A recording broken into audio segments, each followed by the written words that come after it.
a que un individuo pueda enfermarse. Pero la tuberculosis en el paciente inmunosuprimido es una situación compleja y que depende de muchos factores. En realidad, para que un individuo, la relación del individuo con la tuberculosis podemos decir que se divide en 5.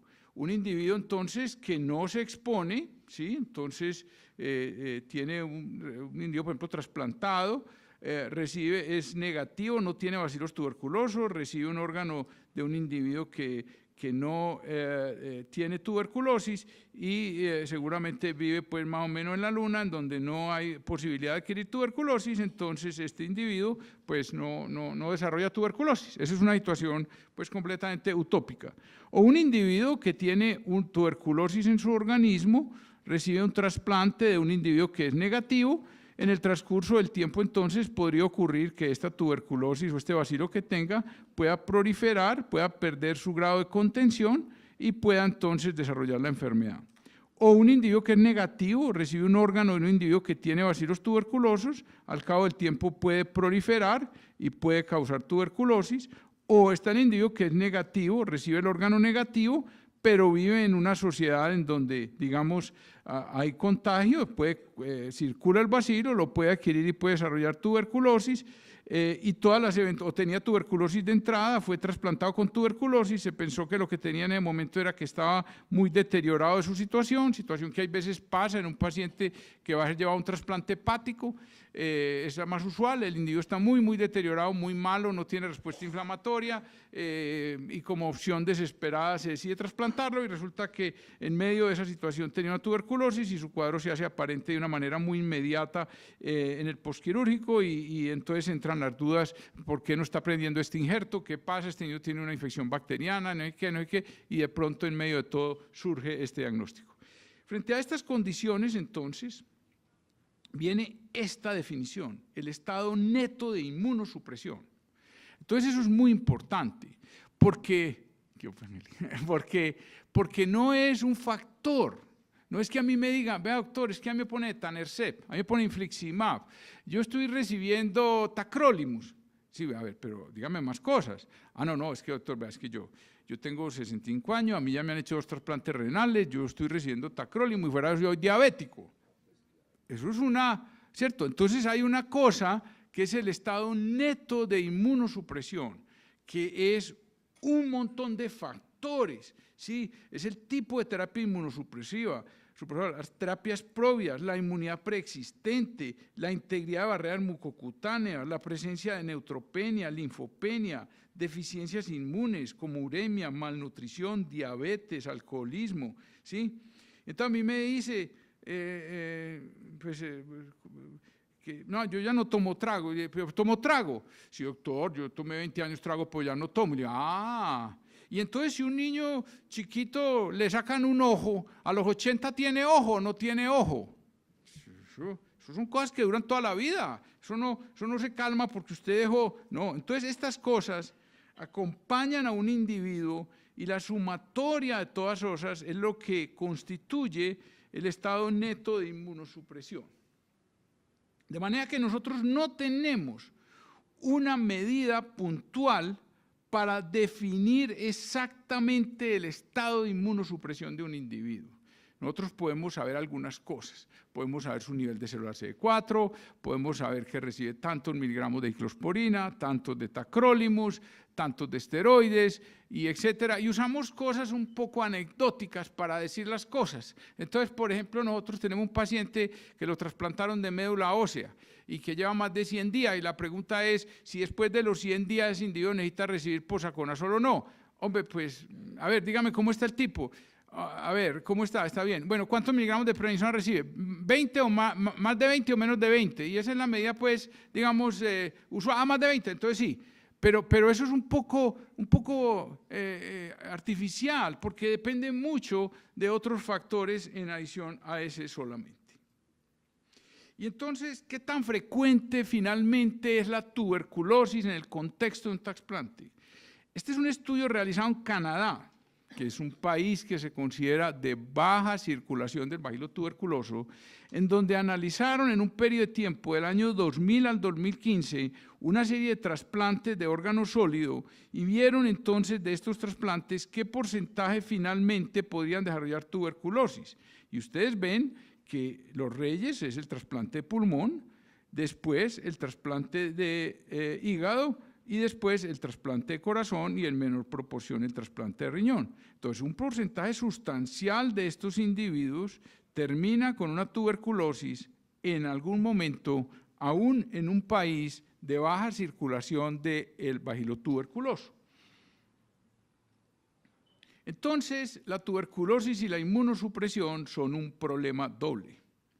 Y este gráfico se lo copié a Ángela Restrepo. Hace muchos años, estaba en una conferencia que ella estaba dando de la histoplasmosis y dijo que nosotros estábamos bobeando con la histoplasmosis porque la histoplasmosis era una enfermedad de dos caras, como el dios Jano. Yo oí eso y dije, ¿cómo es el cuento? Y me dije, vea, es que una cosa es lo que usted ve y otra cosa es lo que hay. Y en realidad eso se aplica a muchas de estas condiciones en los pacientes inmunosuprimidos. Entonces, ojo, la tuberculosis en los inmunosuprimidos es un problema doble, ¿sí?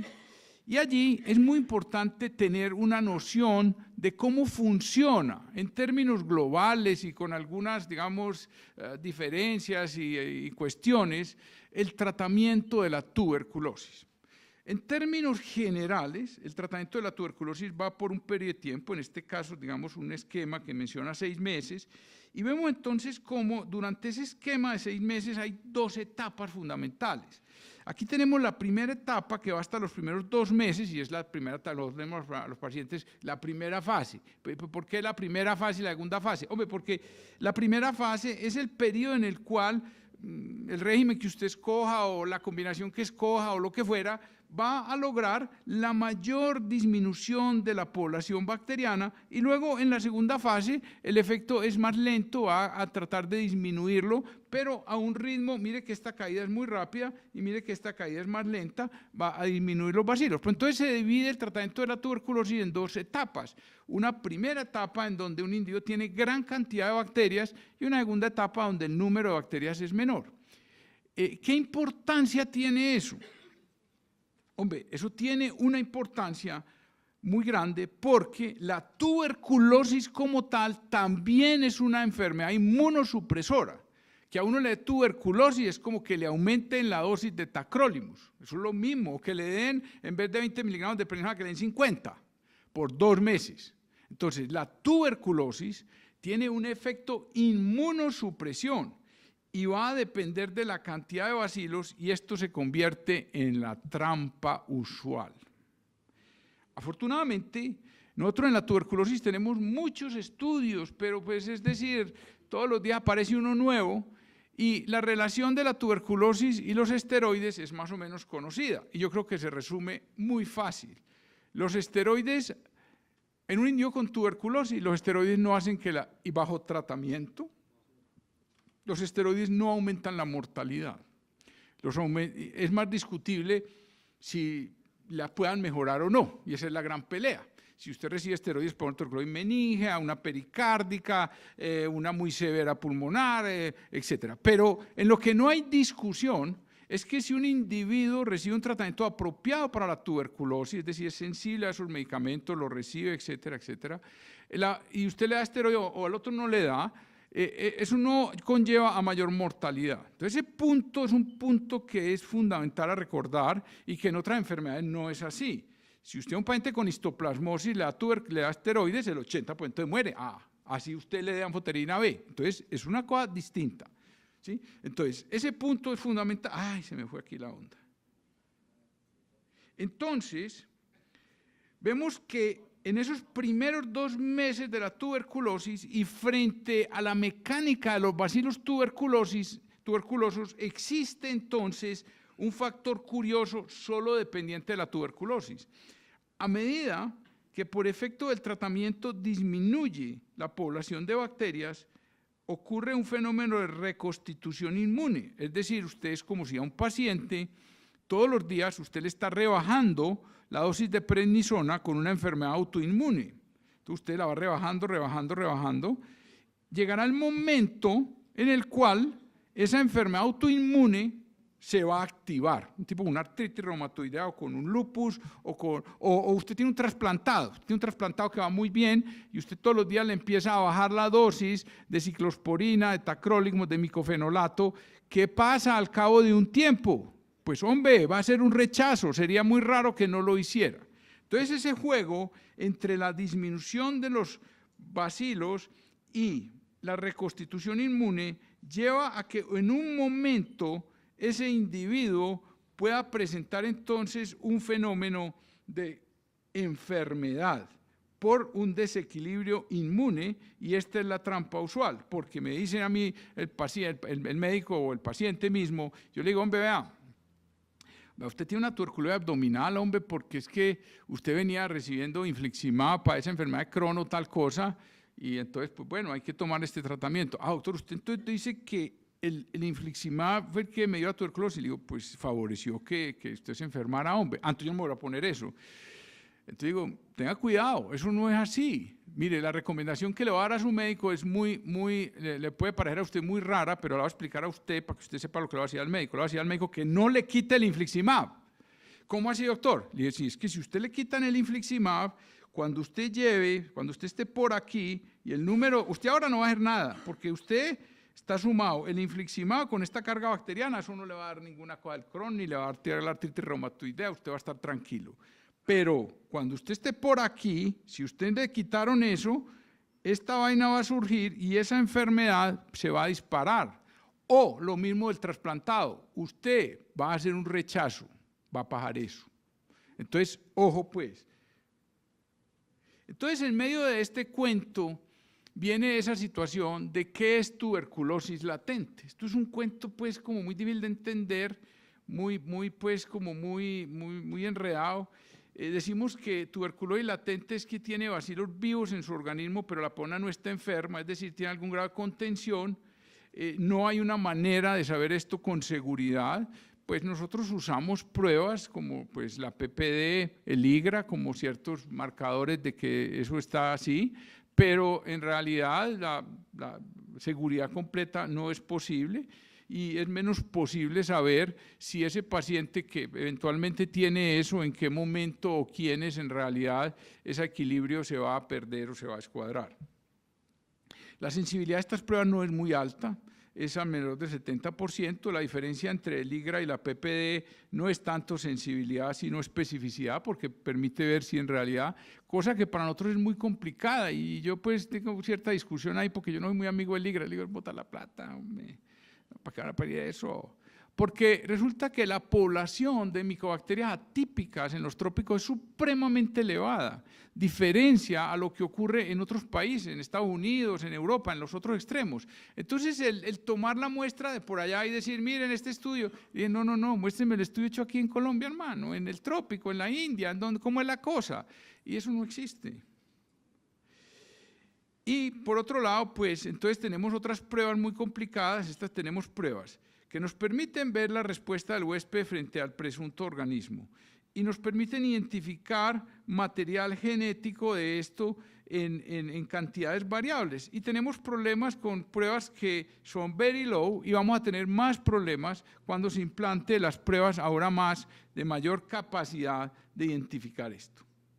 Y entonces, en medio de esto viene que nosotros tenemos todo el individuo inmunosuprimido, que le van a poner una terapia biológica, que vaya a un trasplante, y que nosotros identificamos ese individuo como que tiene una tuberculosis latente, y entonces en esos términos decimos, hombre, hay que darle algo para disminuir el riesgo de que este individuo enferme. Entonces, ¿qué hacemos y cuánto tiempo lo hacemos? Este estudio fue un estudio realizado en Botsuana, un país en el África pues lleno de tuberculosis, de pobreza y de todo lo más, y fue presentado en el año 2012. Este estudio fue muy importante porque se comparó la incidencia de tuberculosis por un periodo de tiempo. Entonces yo le digo a la gente, oiga, hombre, ¿cuánto le damos a isoniazida profiláctica? Entonces, no, pues apareció un estudio que 4 meses, y le digo, sí, y entonces otro 6, y las normas dicen 9, y le digo, sí, y dígame usted en Sudáfrica, ¿cuánto le dan? 36. ¿Cómo así, doctor? Ya, es que eso depende de donde usted viva. Si usted se cae de un barco y está a 1000 kilómetros de la playa y le dan un flotador que dure 4 meses, 6 meses, o 12 meses, o 36 meses, o 36 kilómetros, 2 kilómetros, 8 kilómetros, ¿y entonces qué? Simplemente usted va a vivir un poco más, y cuando le cae el flotador, se ahogó. Todos se van a ahogar, solo que unos van a durar un poco más que otros. ¿Y cómo así? Claro, porque resulta que, mire esto, apenas inmediatamente el individuo termina la isoniazida, ¿sí? ¡Pim!, se dispara. O sea que en una situación de alta incidencia, la isoniazida lo protege mientras lo tome, lo deja de tomar y cayó. En otras palabras, dependiendo de dónde viva, va a surgir esta situación, porque esta situación es la situación de adquisición post-trasplante. Y aquí vemos entonces cómo es esa situación y cómo la duración entonces de la enfermedad es muy importante. Y en estas consideraciones hay que tener presentes estos datos. Entonces digo, entonces usted cree que el tipo entonces tomó isoniazida y el tiempo paró, y entonces ya el tipo ya entró en una cápsula espacial. No. El tipo, usted le prescribió la isoniazida, el tipo volvió a su casa, volvió a sus amigos, volvió al restaurante que va, volvió al mercado que va, volvió a los paseos que iba, volvió exactamente a lo mismo de su vida. Lo único que cambió es que ahora está tomando la pastillita además que usted le mandó. Entonces usted no puede pretender mucho. Y es que durante ese periodo el individuo cambió y no se expone más a la tuberculosis. Y es que al terminar el medicamento ya la tuberculosis no existe. Ahora, la isoniazida actúa sobre los gérmenes existentes y los que van llegando. Por eso es un flotador en medio del mar. Mientras el flotador esté inflado, el tipo está vivo, pero el flotador se acaba y usted se muere, y usted se ahoga igual a 1000 metros de la playa, a 2000 o a 3000, eso no importa, eso es suficientemente lejos para que no sea capaz de llegar, ¿cierto? Y entonces la proporción depende de dónde vive quien la está tomando, y es un flotador en un mar de tuberculosis. Entonces es muy importante tenerlo muy presente. Ahora, ¿qué es una PP positiva? Ahí viene otra pelea eterna, ¿cierto? Porque los criterios varían según los individuos y según los países. Y desafortunadamente muchas pruebas se las entregan a un paciente y dice PPP10 y al lado dice positiva. Eso es un gran error. Yo creo que quien debe decir si es positivo o no es el médico que conoce a ese paciente y esa eventualidad. Y en general para nuestro país decimos que 15 o más, 15 pues es 15 o menos tal vez la persona normal. Estos son los pacientes más inmunosuprimidos y los severamente inmunosuprimidos, con demasiados bemoles pues en el asunto. Y entonces, hablando pues de eso, en ese contexto de paciente inmunosuprimido y tuberculosis, ¿qué tan útil es darle isoniazida profiláctica a un paciente en un país como el nuestro? Este estudio fue un estudio realizado en Río de Janeiro, que pues muy probablemente tiene una epidemiología pues similar, diría yo. Si ustedes van a esa ciudad, pues tiene mucho parecido con Medellín, digamos, hay muchas cosas iguales, diría yo. Y ustedes ven entonces cómo cuando ustedes le dan y no le dan, entonces la diferencia es muy alta. Entonces sí hay protección, evidentemente, y lo debemos hacer. Lo que no debemos confiar es que esa protección es para toda la vida. No. La protección se acaba por ahí al mes o 2 de haber terminado la isoniazida profiláctica, y allí habrá que estar supremamente vigilante, porque ese individuo, a pesar de haber recibido este tratamiento, sigue en la situación. Por otro lado, la toxicidad de la isoniazida profiláctica es muy importante, sobre todo a nivel hepático y sobre todo en los candidatos a trasplante hepático. Y ahí se suma tal vez el trasplante de órgano sólido con mayor susceptibilidad con aquel en que puede haber la mayor toxicidad. Pero hay otras formas de prevenir la tuberculosis, y es tratar de prevenir o de mantener un estado inmune adecuado. Y en ese sentido, en nuestro medio, mientras usted pueda controlar una enfermedad con el mínimo de corticoides, con el mínimo de inmunosupresión de una u otra cosa, usted puede estar mejor. Y nuevamente es el estado neto de inmunosupresión. No solo es lo que se le prescribe al paciente, sino que ese paciente no tenga malnutrición, esté bien, no tenga otras condiciones, si tiene una diabetes esté bien controlada. Hay otras cosas aparte del medicamento como tal.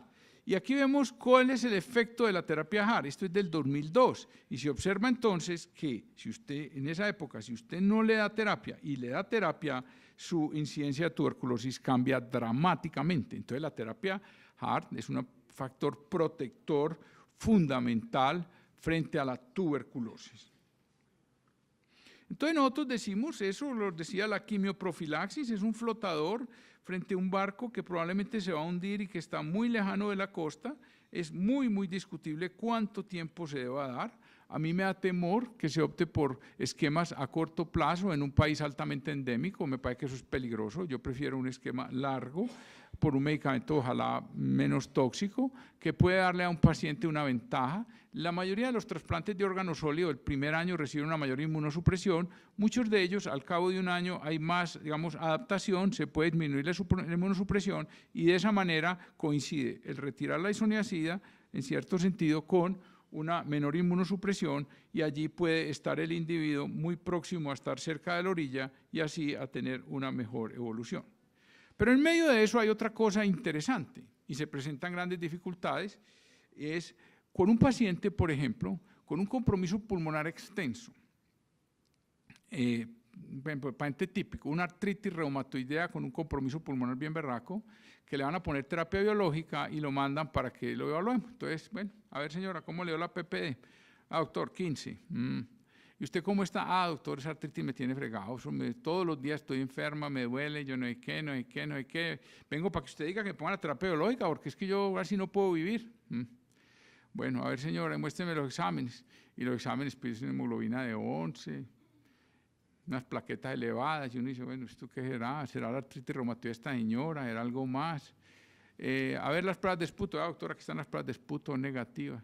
A ver la placa de toras, la placa de toras llena de cosas. Entonces, ¿yo cómo hago para saber si esa señora tiene una tuberculosis latente o esa señora en realidad tiene una tuberculosis activa? Allá un minuto. Entonces, la prueba se llama un PET scan. Y eso es un lío el berraco porque vale mucha plata, pero esa es la prueba que permite saber si esas cicatrices están activas o están inactivas. Ya corro porque ya me eché el cuento. ¿Oíste? Ya me cerraste el churro otra vez. Ya no cambia. Bueno.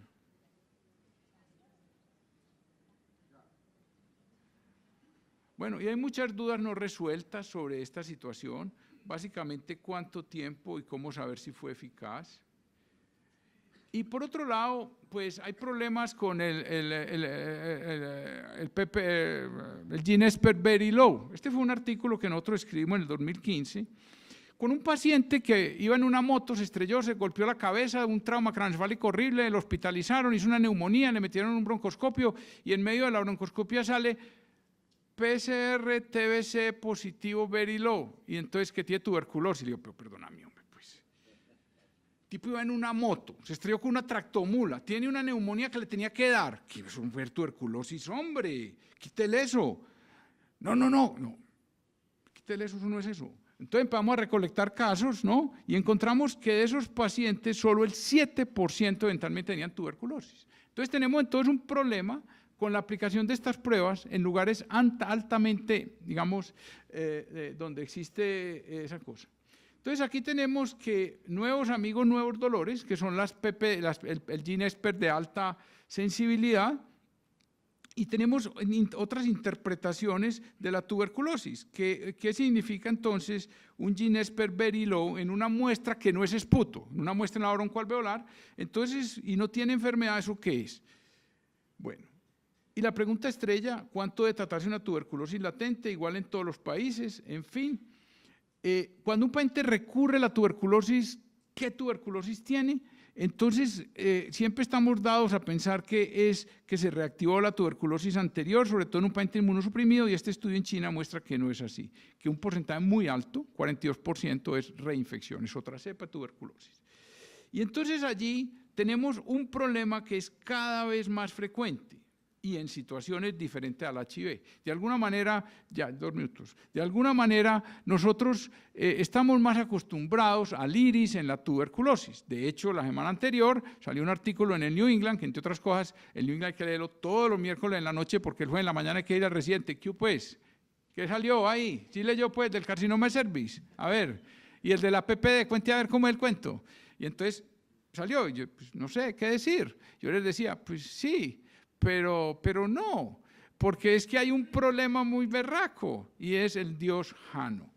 Entonces aquí tenemos entonces que al bajar estas condiciones, naturalmente se causa un síndrome de respuesta inflamatoria porque se disminuye la inmunosupresión que condiciona la enfermedad, y si usted en un paciente trasplantado al mismo tiempo dice que le va a disminuir la inmunosupresión porque le dio, pues usted tiene un paciente un tiempo después supremamente enfermo y empiezan a llamarlo que tiene una tuberculosis multiresistente. Yo les digo, hombre, pues, a ver, yo, pues, no sé, yo no me acuerdo de haber visto una tuberculosis multiresistente en un paciente trasplantado, eso no existe. Y les digo, hombre, eso es como yo cojo un gatico y lo tiro a una perrera, y en esa perrera hay 10 Rottweiler y 2 Pomeranian. ¿Quién se come el gato? ¿Quién se lo come primero?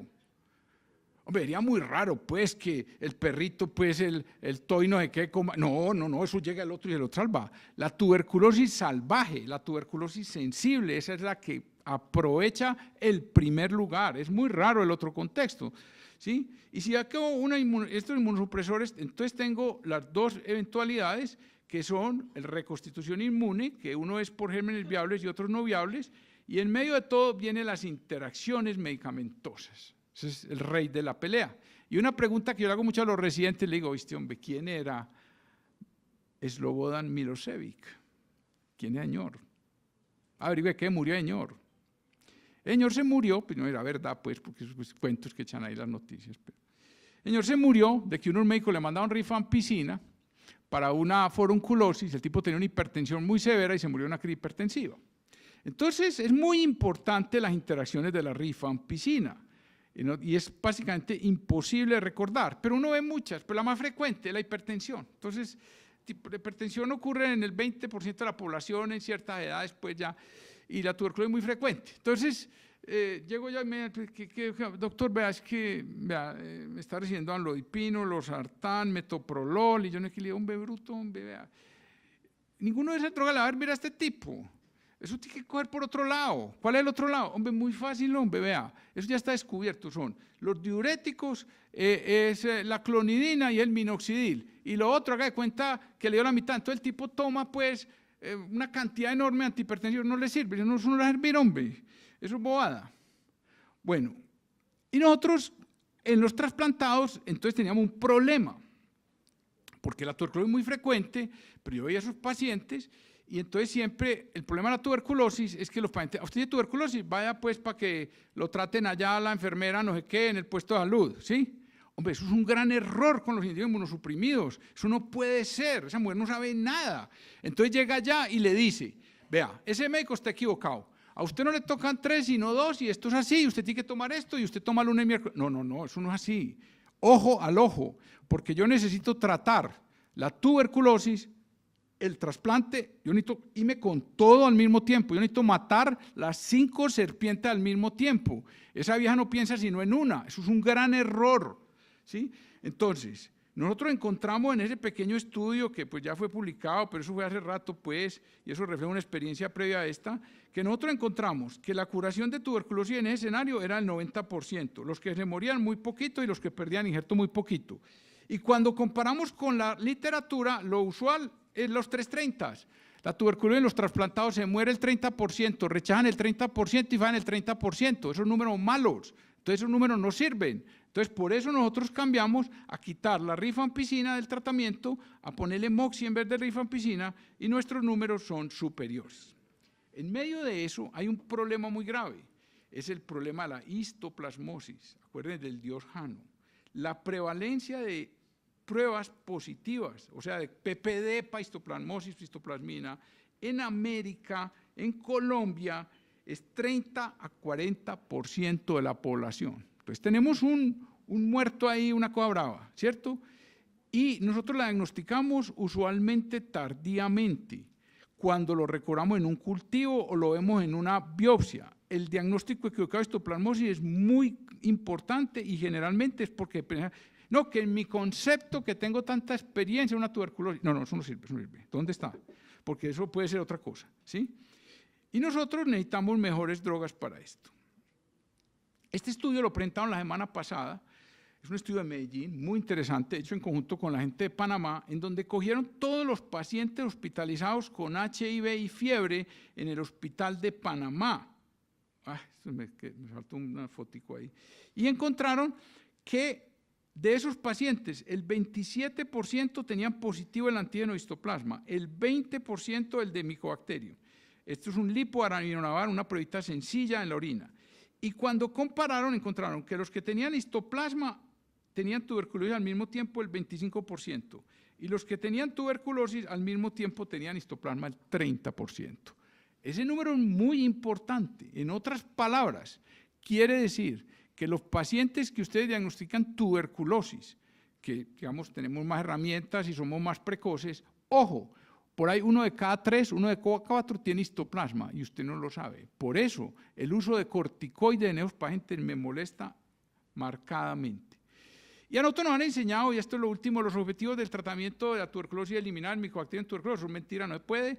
Disminuir la posibilidad de resistencia, quién sabe. Disminuir la posibilidad de recaídas, tampoco, porque yo las disminuyo de lo que estoy tratando, pero no sé si le dio otra tuberculosis en la mitad de tiempo después.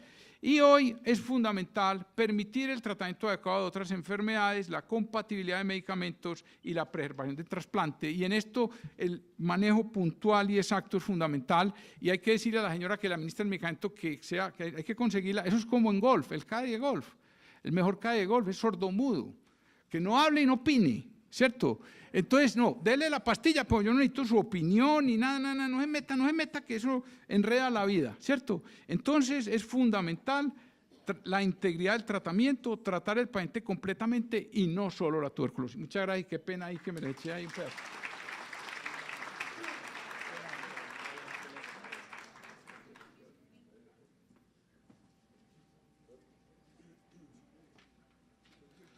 Bueno, muchas gracias al doctor Juan Diego Vélez. Como ya hay más público, bienvenidos a todos nuevamente para la jornada de hoy. Es hasta la 1 de la tarde. Vamos a ver si salimos un poquito más temprano, pero ese es el horario que tenemos en la programación. Va a haber unos cambios en el programa de hoy por ciertas circunstancias. Luego de esta conferencia va a venir la conferencia que sí estaba programada de Gustavo Campillo, que es para la parte de aseguramiento. Luego de ese se va a presentar los 2 trabajos de investigación seleccionados de los pósters de atrás. Y a continuación, antes del refrigerio, que era el tema de clausura, va a ser a las 9:30, es el tema de la nieve maldita, la tertulia, que es también a cargo del doctor Juan Diego Vélez, que está bien emocionado con el tema, vino más por ese tema que por cualquiera. Luego del refrigerio tenemos al doctor Ernesto Martínez, que va a presentar el resumen del CROI y de la Conferencia Mundial de VIH, que estuvo en Alemania. Y para terminar la mañana vamos a tener el caso clínico que también está colocado atrás. Es un caso clínico en VIH bien interesante, está en la primera parte de acá en los póster. El doctor Daniel Montoya nos va a presentar ese caso clínico en VIH. Es un caso clínico muy bien interesante y con eso vamos a cerrar la mañana de hoy. Quiero comentar algunas cositas. Los que también vinieron hoy se deben registrar, porque recuerde que mínimo son 2 módulos de 3 para obtener el certificado a partir del 10 de diciembre en la página web, lo mismo que las memorias. Estas conferencias todas han sido grabadas, se pueden ver en la página, el que no esté acá, si le quieren comentar a alguien, en Facebook, el Hospital La María, ahí se está transmitiendo en directo el simposio. Pero a partir del 10 de diciembre o 15 vamos a tener todas las conferencias separadas con los títulos, porque si alguien las quiere ver ahora, las ve continuo, pero ya van a estar editadas en 10, 15 días y pueden bajar cada una de las conferencias, las pueden ver separadas, con su título y el expositor. En la página web también del Hospital La María van a encontrar el link, por si están interesados en verlas o bajarlas o presentarlas en las instituciones donde ustedes trabajan. No se olvide registrar el ticket del parqueadero aquí en la mesa de inscripción. Si se va a quedar todo el día, pues le cobran 4.300 pesos si es carro. Los laboratorios que han patrocinado el simposio: Aurobindo, Seven Pharma, Etero y MSD. Muchas gracias al patrocinio de estos laboratorios. Queremos recordar que este simposio nació hace 18 o 20 años, inicialmente como el programa de tuberculosis. Después del 2000, el Hospital La María se enfatizó también en programas de VIH, se hizo líder en esto, y desde ahí pues ya hemos hecho el tema de VIH en el simposio, y hace unos años para acá la coinfección TB y VIH, que esos sí son inseparables, y por eso el simposio se ha ido hacia esos temas. Siempre nació cerca al Día Mundial de la Lucha contra el VIH, que es el 1 de diciembre. Hicimos el simposio una semana antes, porque ese 1 de diciembre muchas de las personas que están acá son líderes de diferentes hospitales, de la comunidad, de epidemiología y demás, y del comité intersectorial, y ese día van a estar trabajando mucho en la educación, en la promoción de los cuidados y demás del VIH, y dijeron, no nos queremos perder el simposio. Por eso el simposio lo hacemos generalmente unos 8 días antes del Día Mundial de la Lucha contra el VIH. Quisiera que nos pusiéramos de pie 30 segunditos y en memoria de todas las personas que han fallecido por el VIH, en todas las personas que han colaborado y contribuido por la lucha contra el VIH, hiciéramos 30 segunditos de silencio por estas personas y en reconocimiento a toda la labor de muchas de ellas que han trabajado en beneficio de esta patología, de sus familias y en la calidad de vida.